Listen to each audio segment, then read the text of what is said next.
E mais uma vez Shakespeare vai nos mostrar o quanto dá pra falar muita coisa, mesmo em uma obra tão pequena.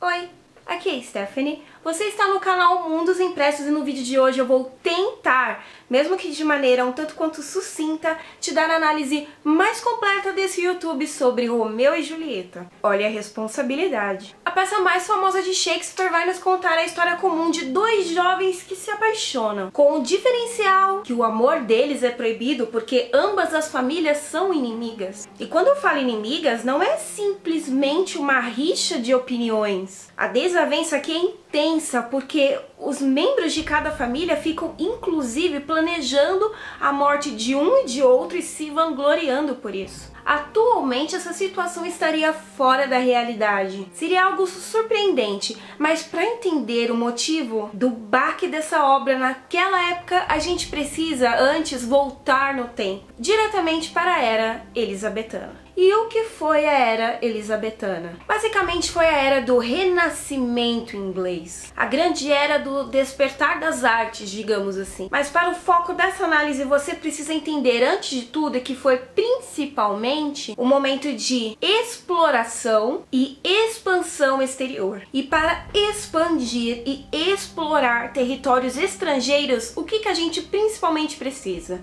Aliados. Hoje em dia nós ainda precisamos de apoio para tudo, mas naquela época isso acontecia de um jeito muito mais intenso. Porque tudo dependia das relações entre um país ou outro, com base principalmente em seus interesses econômicos e religiosos. Então uma rixa familiar naquela época queria dizer principalmente que elas estavam lutando por poder, para de certa maneira se destacar. E como tudo naquela época era vivido a ferro e fogo, havia batalhas muito mais sangrentas e mortes que ficavam por isso mesmo. Então digamos que o grande motivo dessa obra era de discutir como é que os negócios eram feitos e o quanto o casamento não era um ato de amor. Se casar na Era Elisabetana e em muitas outras era uma estratégia de poder, até mesmo uma estratégia de guerra. Então o romance desses dois jovens já começou errado, porque além de não ser algo planejado, não era vantajoso para nenhuma das famílias. Pelo contrário, nada de bom ia sair da relação entre essas famílias. E eles inclusive não iam mais ter pelo que lutar,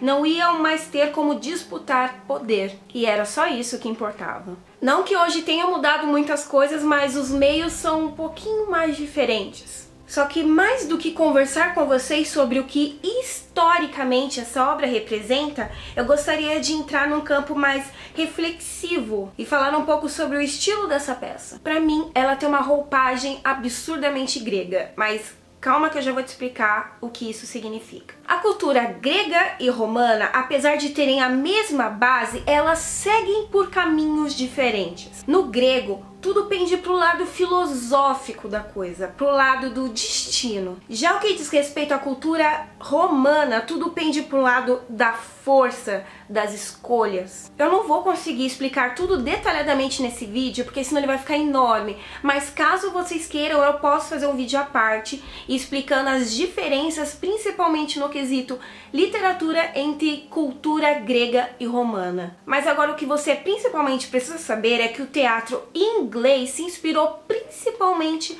na cultura romana. Então as suas tragédias, as suas essências pendiam muito mais para o lado homem como centro do universo. Ou seja, um homem que toma as suas escolhas e precisa lidar com as consequências delas. Já a cultura grega, levando inclusive em consideração que ela é muito mais antiga que a romana, levava o divino como centro do universo. Nesse caso, o homem não tem voz, ele não pode tomar uma decisão. Então é como se o homem fosse um boneco do destino. Então se ele está predestinado a ter um futuro X, não importa o que ele faça na sua vida, ele vai ter aquele final X. Nas tragédias de Shakespeare, a gente percebe que toda a desgraça que o personagem recebe vem a partir das escolhas que ele faz durante a sua trajetória. Tudo dá errado porque eles escolheram aquele caminho, e isso é puramente romano. Se fosse algo grego, no maior estilo Édipo Rei, eles poderiam ser pessoas boas, pessoas maravilhosas, que eles ainda assim iam se ferrar porque é o destino deles, meu bem, não tem o que fazer.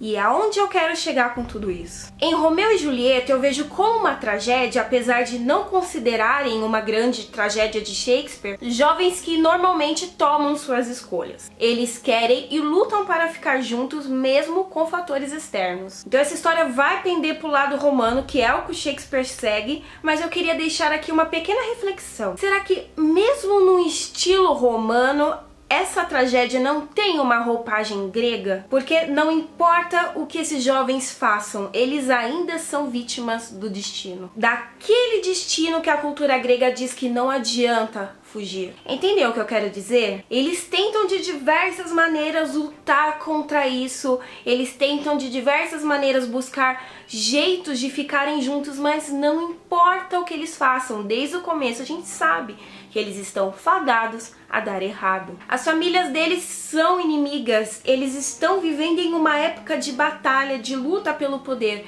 então é óbvio que não ia dar certo, seja pelo bem ou pelo mal. Então será que Romeu e Julieta tem uma roupagem grega? Por mais que o Shakespeare fosse louco de maré de si pelo Sêneca, será que através dessa obra ele faz uso de uma linha mais grega para justificar a época em que ele vivia? A necessidade de se deixar de lado pelo bem social e econômico da sua família? Será que através dessa obra o Shakespeare, apesar de ter sido um escritor, um dramaturgo que sempre acreditava na podridão do homem, simplesmente por ser homem, deixou vazar algum tipo de inspiração ou noção do quanto ele acreditava no destino? Que mesmo fazendo escolhas ainda existe alguma espécie de fator externo que modifica o que a gente deseja? São questões que saltaram aos meus olhos enquanto eu fazia a leitura e eu sinceramente estou tão fascinada com tudo isso que eu estou pensando sinceramente em fazer alguma espécie de trabalho científico sobre. Agora, como vocês se sentem lendo Romeu e Julieta? Como vocês compreendem tudo isso? E se vocês também veem como uma das grandes tragédias de Shakespeare, mesmo que não seja de certa maneira considerado como tal. Caso você ainda não tenha lido, eu vou deixar o link para a compra aí na descrição.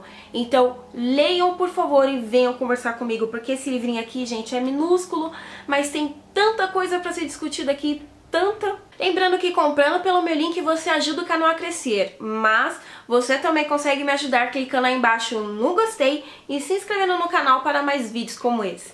Muito obrigada por assistirem e eu os vejo no próximo vídeo. Beijo!